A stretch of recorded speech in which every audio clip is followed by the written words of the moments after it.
Hi, this is Cassandra, and welcome to the Healing Grief podcast. Hey, we're going to have my first interview with my Aunt Patty Markham Peterson. I'm very excited to have you here. Thank you so much. Thank you for having me, dear. Yes, so Patty is my aunt. She was married to my Uncle Glenn, who was my mom's younger brother, and they grew up in the same religion. And my first question to you was, growing up in the Apostolic Lutheran Church, what was their idea of the afterlife, or what did they think happened after you passed? Well, I think, there could be some individual beliefs within the community, because some of the people I know had different views than some. However, I do remember reading in their little newsletter thing.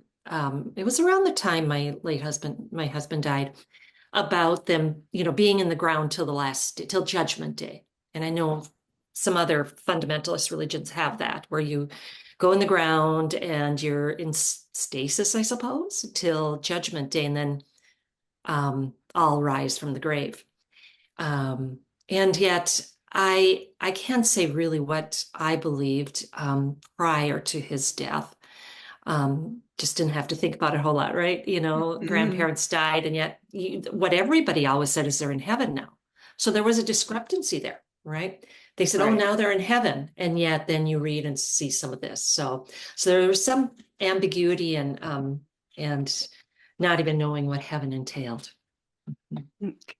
And so when my mom died in 1993, did Glenn have any question of faith, or it seemed what Leah said that he kind of started to read things like outside of your religion, maybe like the who moved my cheese. Did he have any kind of what was Well, his reaction after she died? no, he was Remember? still very, very much immersed in our religious community, very much. However, he and I, back in the 80s, due to a couple factors, we both were listening to inspirational. I mean, back then, Robbins even had something, and some of these Zig Ziglar and Leo Buscaglia, and we would listen to those tapes and learning from those. So he was always inquisitive and listening. I mean, he would love all the podcasts in today's world, Mhm. and because yeah, he did have that book that he had given and prior to his death, and I think many of us will say, when somebody passes, and as we look back, it's like subconsciously or even conscious, I don't know, they knew they were going to, and there are all these signs. Mhm. And we can touch on that more later. And that was kind of one of those, that Leah had mentioned, that book, and then him saying, "Hey, there's a really interesting show on with the psychic, whatever one of those psychics were, things like that." But that was just him, curious, learning about new things. But he was still very much immersed in his religion. Yeah, so that's interesting to me because that religion seemed very strict. So it's interesting to me that he was open to looking into other things like psychics and other ways of thinking. Yeah. Yeah. And again, within a community, you're going to have some that are more open to some things than others. But overall, there wasn't much talk about that for sure. Yeah. And so your initial reaction to his death, because his death was very sudden. So can you kind of walk through what happened and your initial reaction? Oh, absolutely. So Glenn worked for the Federal Aviation Administration, and he loved his work. So he was electronics technician and worked on landing systems and lights and things, and he traveled to all the different airports in the UP. And so it wasn't unusual for him to be on the road. He also did a lot of training out of town, as through the years prior to that. So he was gone quite a bit at times. And the particular day, July 10th of 2002, he was only 38. He was turning 39 in September. We had been married 18 years, and he stopped by my office. I had an office in town where at that time I was working a lot, seeing a lot of clients with holistic healing. And he had left off a vacuum and gave me a kiss and said he'd see me at supper time. Got in his work SUV and took off. And it was 2 hours later, I think, about um, when a state trooper walked in and just got my attention, like, Patricia Peterson, your husband died in a car accident. And I think you've mentioned this too. When we get such sudden, shocking news, it's too hard to comprehend the Mhm. reality. Like, it really can't fully sink in, and that takes a long time in many, many, many ways. However, that shock, um, and so I went screaming out into parking lot because a dear friend of mine who's a healer was also in the parking lot. I could see out the big window, and he was going to his car, and he was just a dear, dear friend. And I went screaming to him, Glenn died, Glenn died. How did I know this was going to happen? And then I Mhm. passed out on the pavement. And Mhm. and when I came to, by then my sister, who lived just 2 blocks away, had arrived. My parents had arrived. Um, they were actually quite upset that the police officer gave me the news before they got there. And Mhm. then coworkers from my office building were all around me. And as I was coming to, I saw this huge ball of light in my face. I'll never forget that. And and in that light, I knew I was going to be okay, Mhm. even though the whole I couldn't even comprehend life without him. We were tight knit, best of friends, had a good marriage, so compatible. I couldn't even, that just wasn't even something I could comprehend in those early days, weeks, months, probably even first year or so. So what do you think that light was? Do you think that was him or just Spirit. a I spirit telling you it's going to be okay? Spirit, God, all my angels. It could have been all of it. Um, Yeah, yeah. It felt, because it was so much pure love. It Mhm. felt big, big, big. Mhm. And so did that start to comfort you? Like what started to comfort you when he initially passed? Well, yeah, that on some level, that gave me some hope. Mm, That's all I could say. That gave hope, even though there are days ahead that where you don't feel like you had it. right. And there's so many layers to loss, and especially very sudden, untimely. He was the breadwinner, the father of these 6 children. Um, there's so many layers. However, I think, what it started to do then for me is going, why, when I was so out of it screaming, did I say I knew this was going to happen? Right. And Yeah, yeah. it had been a month or two before when I'd had some sort of dream. And in the dream, I knew I was going to be alone. It was very dark. It was just a kind Mm, of a dark dream and just a deep knowing. And I woke up and I even told him the dream.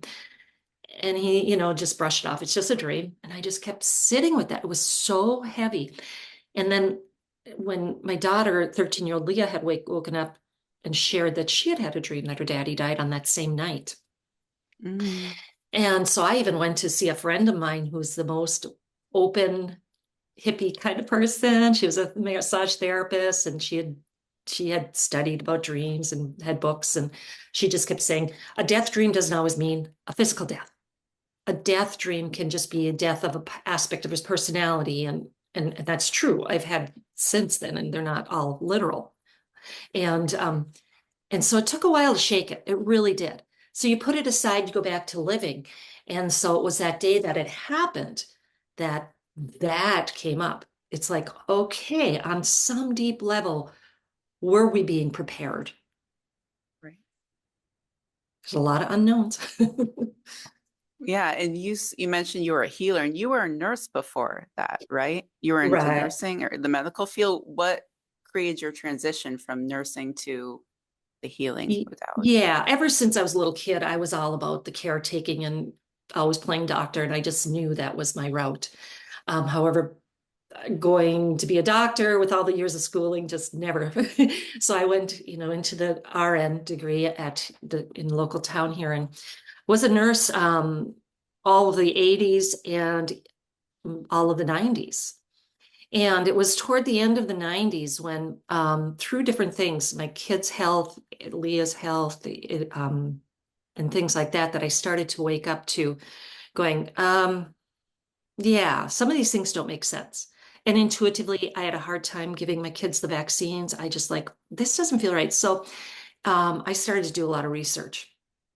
And I'm going into homes. I was doing home nursing and giving the elderly all these pills. And to me, I'm going, oh, but they don't even know how all these pills interact with each other. We're not teaching about that. And, can I tell them to take probiotics? And it was that deep inner knowing that was starting to shake up. And I had started also having some intuitive hits and researching about the intuition. Um, and so through the friend that I had run to in the parking lot that time, he, as a chiropractor, helped me to go into this electrodermal screening, which was detoxing the body. And I went and studied in Minneapolis for that. And so I started part-time out of my home, and that was the door opener. And it continued to evolve for the last nearly 30 years. So what was your favorite thing you learned? And did anything you learned really help you with your grief and the grief of your children? Well, in the early days of holistic healing was mostly physical, and then you start seeing, well, no matter how clean people get, their emotions are still there and they're still not Hmm. well. And then Right. so then I went into the Neuralink system, which was some of the emotions with the physical. And then it was through Glenn's death that brought in the whole spiritual. And so Hmm. that's the type of work I do now. Any symptom is mental, emotional, spiritual layer to it always. And so through that, I had also done hospice nursing.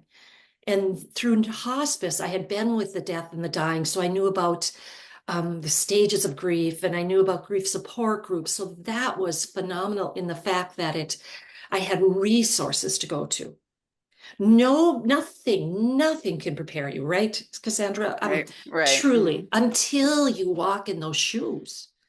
However, I had some resources, and then through my healing, people that were more conscious and open, and I to what felt right for me to follow.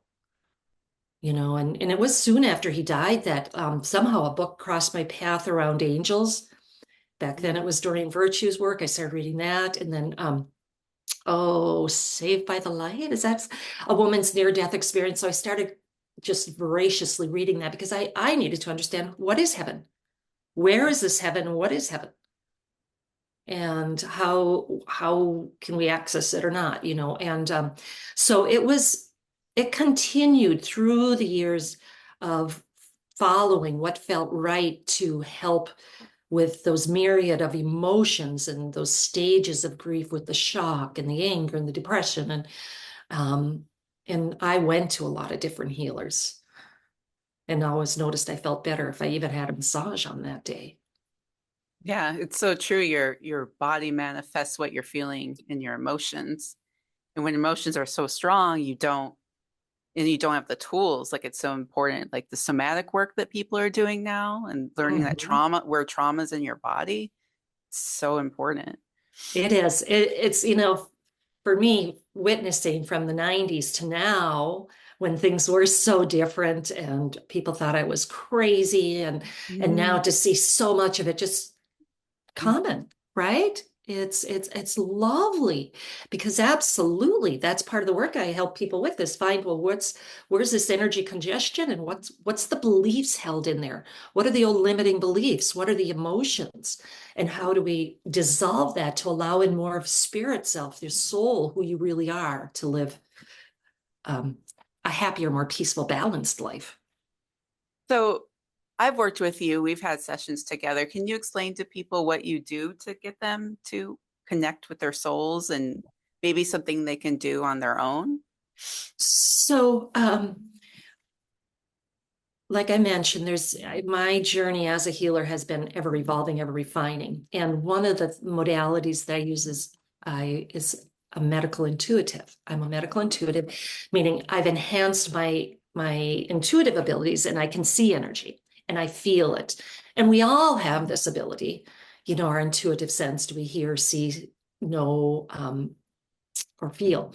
And so I've enhanced mine as I through the years and found that that's really what I was meant to do, that all that training with the physical body and everything helped me to be where I am now.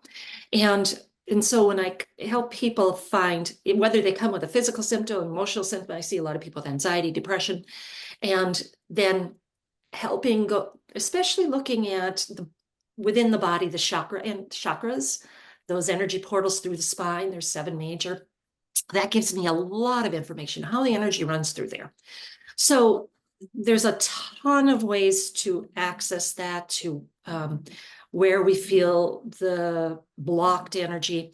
However, the things that we see pretty mainstream, the mindfulness, right? The meditation. How can we sit with an emotion and trust and just be with it? Can actually just bringing that awareness to it, right? Can help to soften its grip, because if we're so afraid of feeling this emotion or we're trying to run from it, well, that's right when we're going to go, okay, I need to medicate it, whether it's shopping or gambling or sex or food or, and the more that we can sit with the emotion and then looking at in what might be some of the beliefs that are underneath here. A lot of the common beliefs that we've all taken on from childhood are I'm not good enough, I did something wrong, I am wrong, I don't fit in. We call them life scripts. And so it'd be pretty rare not to have one of those, even in the better, growing up homes. There's always things we face that embed some of these beliefs. And so, how do we just identify and go, oh, yeah, this is me not feeling good enough? Well, then, how do you believe? Who are you besides this physical body and a personality? What it takes for somebody to get there is different. What I found, the biggest door opener, crack you open, waking you up is going to be a shock, a loss, a big challenge, or Mhm. huge, huge joy. Some people that Mhm. get that transcended through, a very mystical experience with the infinite, or perhaps plant medicine has helped them to get there, to calm the mind, to access that. And so there's a time and place for that too. You touched on you worked in hospice. Did you experience Mhm. anyone experiencing near death experiences or any kind of metaphysical things while you were working in the Mm. hospice area? Yeah, what I found here too, because in the religion I was in, we were told pretty much we're the only ones going to heaven, Right. and I know other religions have that too, and yet that for some of us just really brought up a lot of questions and didn't quite fit. And so what I witnessed in death of people of varying faiths and religions and beliefs is that some people had peaceful, happy deaths, and many would see beautiful divine angels, Jesus, prior to their transition. Um, and some people had more difficult deaths. What were they hanging on to? They had a hard time letting go, or difficult deaths. And that too, it didn't matter what religion that came from. So that was a door opener too. And I saw death as being beautiful in some instances. And Mhm. after my husband died, I've been able to sit by the side of my parents, and I was around my father-in-law, your grandpa, right before he died, and with the family as he was transitioning too. So um, it was beautiful. My parents' death, as they weren't that old. I mean, barely made it to 75. In my world, that's not old at all. And it Mhm. was sad and it was hard, and yet it was beautiful because the whole room, you just felt, these helpers coming in, and they just let go, and it's many people say it's a beautiful, just like birth, the death is also beautiful. Yeah, you hear a lot of stories where people see their loved ones kind of ushering them in Yes. to the next life. And that to me is very comforting. Yes, yes. Yeah, many will have that like a day or so or a few hours before they pass. They'll just brighten up, and get really Hmm. happy and energized. You think, oh, they're having a rebound. They're doing better. And because of something like they've seen, they've heard, and yeah, many different stories like that. Even my grandmother. Um, she had lost her sister in her 30s. Her sister died of stomach cancer, and the four little girls were with my grandmother as my mother. And at night they're sleeping, and grandma sat up really fast, and her sister was at the night she passed. They didn't even know she had Mm. passed yet. She was at the end of the bed and just beaming this love, and then she was gone. Wow. And they were in the same religion, and yet she believed that. Hmm. She saw her sister as she was transitioning and leaving. And so, yeah, we can simultaneously feel this great awe and beauty, and the sadness. Yeah. That's how I feel. It's like this new spiritual relationship I have with my mom. It's bittersweet because I wish she was here, but sometimes I think maybe we're more connected not being in the physical because you don't have that ego mind. We know Right. we're connecting with spirit and not, you didn't call me, you didn't buy me a present, because our earthly things get, Mhm. in the way. So, Absolutely. Yes, you can. Just because somebody transitioned, they're not all-knowing saints. We know that. right. However, they do have a bigger, broader perspective. And my experience reading for other people and my own personal ones is it's always love-based and wanting you to go on with your life and live why you're still here informed. Live your life all out as who you are. And so that's, like an encouraging feeling is mostly what I see. Yeah, it's a great way to honor them because they always told me she wouldn't want you to be sad, but of course I'm allowed to be sad. You're allowed to feel all the Mhm.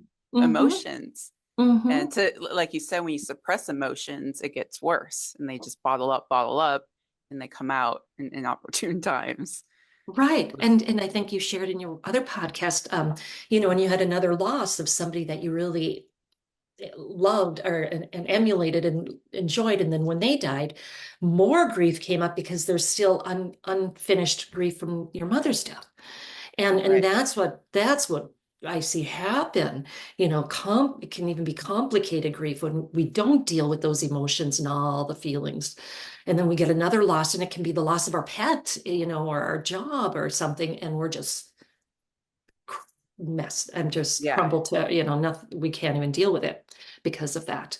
So that, yeah, my biggest thing I do for all people, no matter what they come in here for, is, identify the emotions and be okay with them. And like, if you're feeling anger, get out in the woods and scream, right? Don't Right. be afraid of these emotions. Touch in them and be with them. And then, but let's not stay swimming in them forever either. Right. Yeah. And that's what happens if you bottle them up. You're Right. just holding it, and then Hmm. explodes when, you're at your job and they're telling you you have an attitude problem. Maybe something like that. That's right. Or the driver, right? The Oh, yeah. The irate angry driver. driver. He's probably dealing with something that they hadn't dealt with in the past. And yeah, that's exactly it. I always say our side, that un, untouched anger will come out sideways at the ones we love and we feel comfortable with. And that's not what we want. We don't want it to come out sideways like that. Go and deal with it first. So it's not a defensive egoic thing. Yeah, and then you begin to have compassion for other people because you see they're human and they're going through things, and maybe that's why they're acting the way they are Right, because they're right, holding on to those bad right. emotions. Yeah, yeah. One of our goals is to not take things so personally. Yeah. Right. And I want to ask you, I heard you touch on this in another podcast. After Glenn died, you you kind of felt him or smelled him. So Yeah, well, that was did you only days after. So, what was also more difficult in Glenn's passing, my husband's passing, was he was out of town, and because he was in a car that crossed the middle line and hit a logging truck, his body was too damaged to be seen. Mm. So I never saw a body. I never saw a wrecked car. He just disappeared. Oh, wow. Now, that in all the studying and reading and learning about grief I've done, um, it's highly recommended that you at least perhaps they could have shown me his hand, if I couldn't see his face, but none of that was. And I know my father, who was making the decisions for me because I could not, and the funeral director, they were thinking it was in my best not to see any of him in that state. However, when somebody just disappears, is can add another layer of difficulty in accepting the death. Mhm. So it had a hard time permeating. He went out of town for weeks anyway, and now they're saying he's dead. I don't know if I really believe you. Seriously. And so when I couldn't sleep for those first few nights, I was just, as I'm being told, I was wailing and or sitting frozen. And then when I did finally doze after a couple nights, I literally heard his voice and I felt and smelled his smell. And he just said, I will never leave you. I'm always with you. And Mhm. so I literally jumped up and started looking around because it was that real. And then the memory, oh no, I remember the police, it took forever to forget the police officer's face and saying those words. And then my sister sleeping on the couch right there by me. And so I go, okay, then the reality of it set in. So that was a big impetus to go, okay, where is he? And how can I stay connected? Now, that's what it was those early days because I couldn't imagine going on raising 6 kids. So I did everything I could to stay connected to him. That's not always healthy in the long run. And it was at some point, he's like, I would figuratively say, he's kicking me in the butt, telling me to move on. Mhm. They have their spirit journey. They need to move on to their other dimensions. Who knows what all their purpose is. And I believe some people do reincarnate. Now, that's every individual journey, who knows? But and so I just did everything I could to, call in so he'd show up in my dreams, that I could smell, that he'd leave me a sign. And that helped to some degree, of course. And it helped me to understand a lot of where he was and what was going on. However, it can hold them back Mhm. and hold us back in a way. So that was just an ever evolving journey, through the years.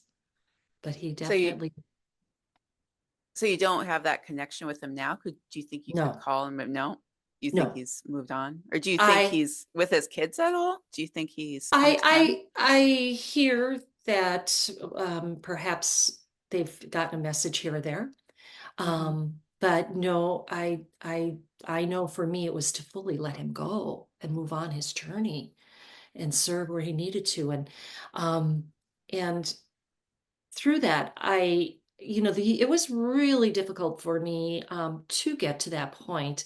And through some of the methods that I did of family constellation, past life regression, all these different things, helped to see that he and I shared these past lives before, Mm. and we came together in this lifetime. And part of it was, and might seem really weird and woo to a lot of people, and yet it's my truth, that in other lifetimes when we were together, when one of us left first, the other one left, Mm. had a hard time staying. So Mm. it's like, whether it's true or not, that's my belief, is like why it felt so hard for me to go on without him here. And that's what I exactly needed to do. Is, yes, I have a purpose, I have a mission, I have these 6 beautiful children, and and to heal that karmic attachment that we had, so to speak. And that we're all of us are connected. The Right. universe is all interconnected. We all are. And their love is always there. And all these beautiful memories. And he's in my children. I love seeing his actions and demeanor coming out in my Mhm. kids. Yeah. And yet for me, yeah, he, I needed to go on and hopefully allow in another love again, partner. Yeah. Mhm. So do you believe you'll see him in another life? Do you think you're bound to be together through eternity, or maybe Mm, you not necessarily. maybe this was the life you Yeah, I can't say how that is, and yeah. yet there's always love bonds stay no matter what. That's how I believe. Hmm. Our heart, our love bonds. Like my parents, my father has come through, in different ways, beautiful. some of the nieces and nephews, his grandchildren, for myself at really interesting times. Yet rarely have I ever heard from my mother. Hmm. So we don't always, know all the reasons. Yeah. And The cosmic mysteries of life. there we are. Yeah. How do we know with our little pea brains? I know. Things like that makes me feel so small, but also connected because we're all divine beings. Exactly. Yeah. Exactly. Exactly. We are. So what was your philosophy on death and afterlife now, having gone through everything that you have? Well, I love how I think it was even Wayne Dyer said it's like dropping your overcoat, you Mm, know, that this physical form is of this dimension. And as I've said, watching people pass, it was beautiful. I mean, my mother's essence, you could just see her soul, this beautiful sparkling energy leaving her. mm, And so that it's sad. I had a friend pass this summer, much too young. She was just turning 50 with children, and it's still so sad, and yet we don't know the whole meaning of why each of those souls are meant to go through that. you know the partner, the children, her journey moving on to her next dimension. And I do believe that part, that infinite divine soul that lives on and on and on and on. This is only one tiny tiny tiny little blip of it. mm. So it's yeah, it's pretty precious to be there with somebody as they transition to their next level. Um, what advice would you give to anyone grieving now, or what can they do to help heal that pain? Yeah, I really encourage people not to isolate. I mean, there's times we want to be alone. However, I found comfort in going to grief support groups, because that too, you want, so many people have their, we have our pat answers, and sometimes especially in a religion, and God has another angel, and it's like, yeah, but you know Hmm. I'm still hurting, and can you just sit here and let me hurt? And so being with people who walked through it was very helpful for me. I really appreciated the grief support groups. Now you can get them online, but I think in person and being with people, pay attention to yourself and your needs. I know most of us will lose weight early on. We don't feel like eating. And yet, in that, are we doing some self care? I've known a few people. I can think of one beautiful woman. She was with a man for 20 something years, and he died suddenly of a heart attack. He wasn't that old. And all she had was a cat. But that cat, she had no children or too much of a community, but that cat was what she had to get up for, right? Hmm. What is there in our life to get up for, to continue on? Um, if we can find something, and that's usually connection with people. For me, I voraciously read, even though the brain is kind of like sponge early on and things don't stick, Yeah. But any Yeah. book on grief, any book on grief, because sometimes you feel like you're going nuts with all those emotions, right? You're going from anger to sadness to depression to shock and so I needed to read books. I needed to understand that I wasn't nuts. Yeah. Yeah.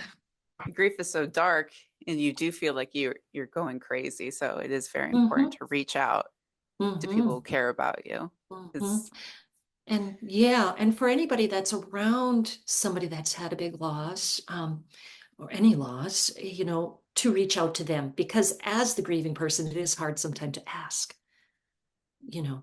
And here's where I believe the divine stepped in. I can say days where I was just devastated. Kids all went to school, and I'm at home devastated, thinking, oh, I would love somebody to be here, yet I didn't have it in me to reach out. And I can tell you, on that day, somebody always called or showed up. mhm. And yeah, and there's a few instances where just magically somebody was going another direction, then all of a sudden they said, I'm going to visit Patty, and they show up at my door. Yeah. And especially somebody that could just sit there and not feel like they had to fix me. Yeah. It was hard for my parents, stoic Finns. You don't show a lot of emotion, my father, and for him to see me in so much grief, I couldn't fix it. That was Mhm. hard. He had a really hard time being around that. Whereas my father-in-law, who had already lost your mother, and he lost his father when he was 7, and he's lived through it, and he saw you live, and you go on, and you find meaning in it, and he could sit there and be with me, with us, and help out, so he was a gem.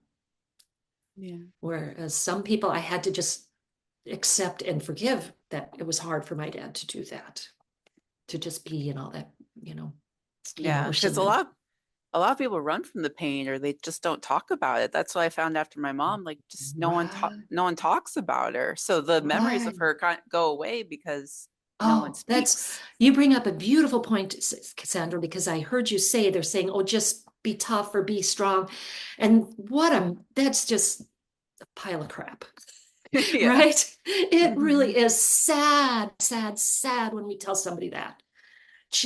Be tough. They want you to be strong. No, no, no.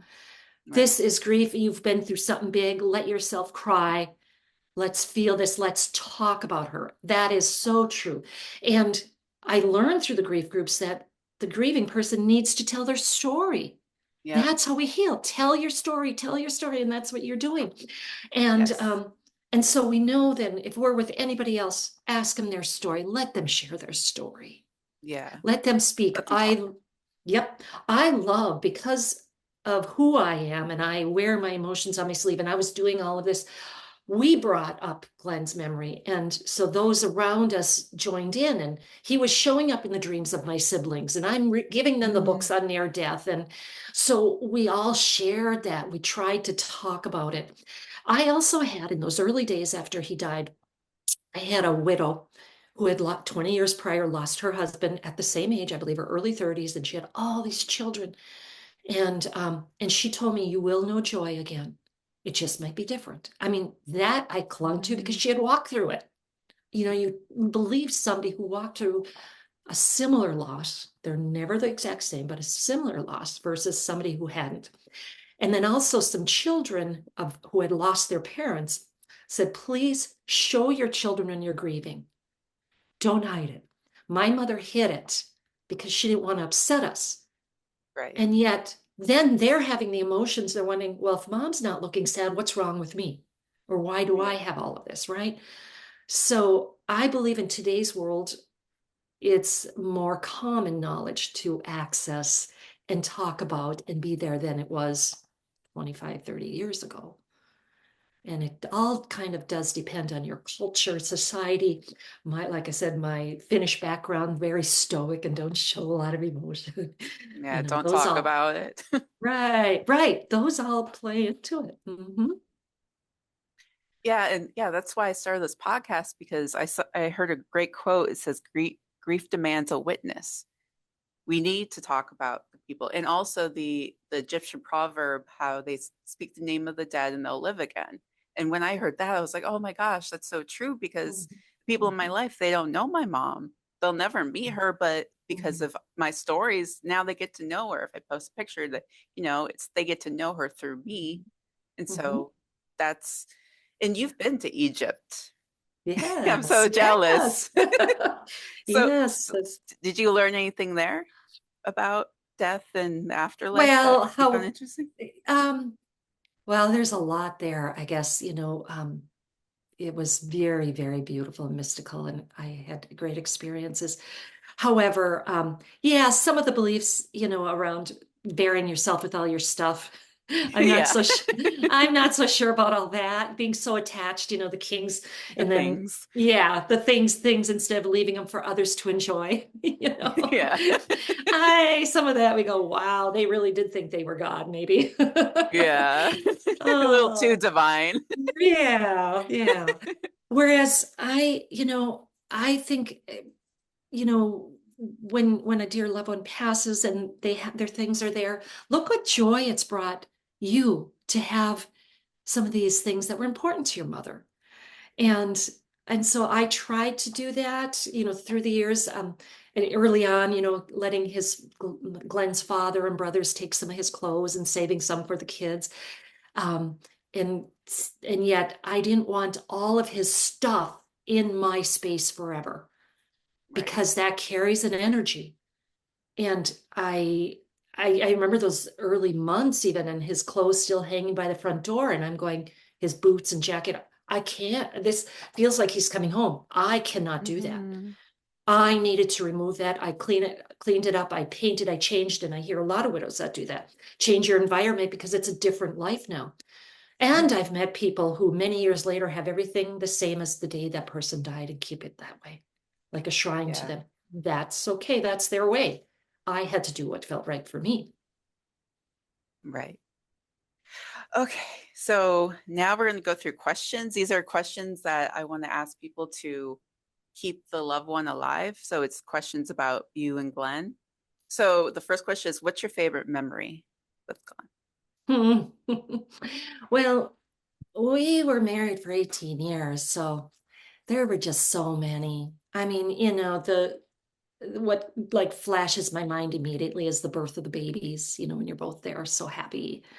I mean, he was, yeah, just tickled. So I guess that. Is there a song that reminds you of Glenn? Um, you know, yeah, look at how that can just even bring tears, right? Yeah, Yeah, songs are big. they are. Um, oh, and well, it was David Allan Coe. Oh my gosh, I don't remember the name of it, but if I heard the song, it'd be boom, there's Glenn and I in Colorado, right?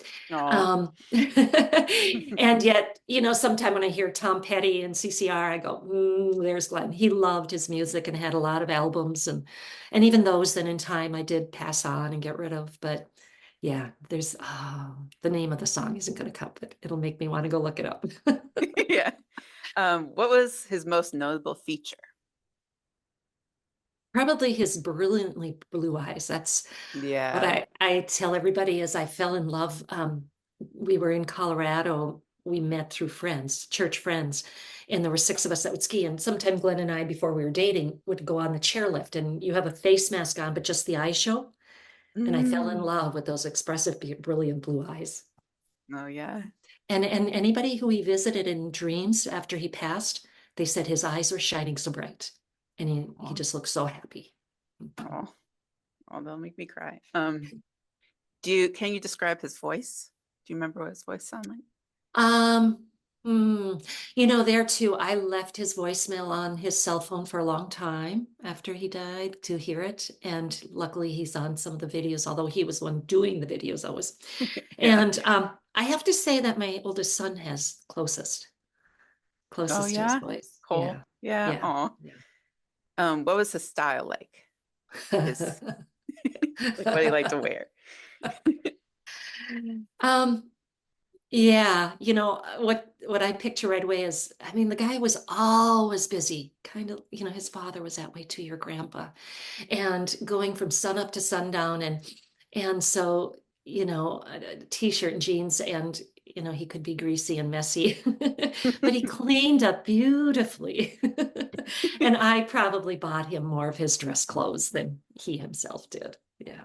He was just what's comfortable. And because I'm working on things and fixing things all the time, yeah, I don't want to ruin good clothes. So comfortable and ready to work. That's it. Okay. Any hobbies or traditions you've continued for them or something you did together that you still do? Um, hmm.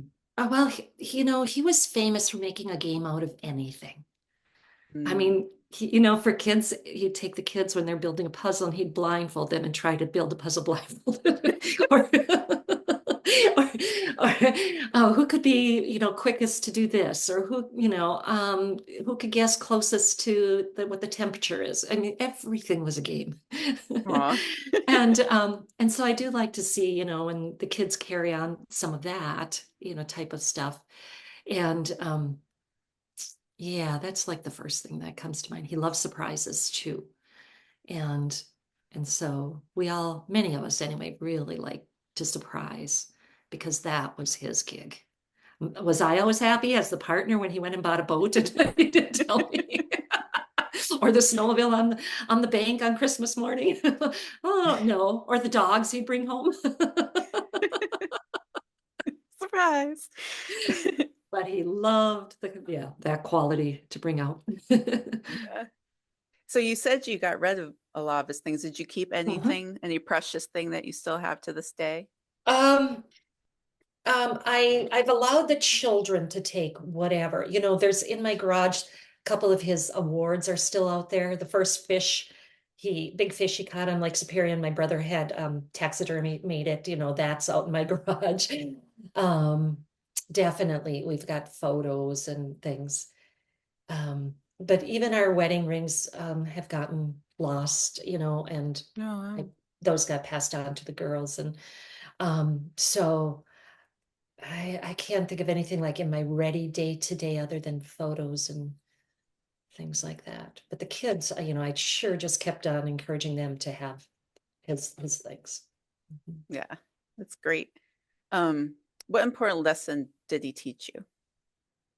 Um, I think that inquisitiveness, stay curious, Mm. um, squeeze what you could out of a day, because he was like that.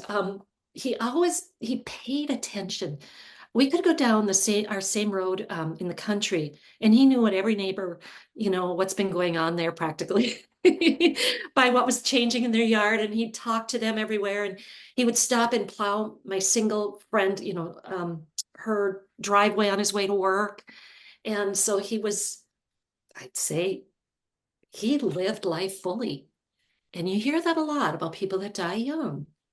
And Mhm. so he just was always on the go, inquisitive, curious, learning, and mind you, always running late. If he had to be somewhere because he was doing 15 things before that. Yeah. But that motto of that inquisitive and being immersed in what's right there right now. What's one thing you would like people to know about Glenn of everything? Um, Well, I think, that the theme to take forward for everybody from someone's life was that, is to pay attention to the now and appreciate who's there in front of you. Because tomorrow's not guaranteed to any of us. And we've both gone through losses of young people.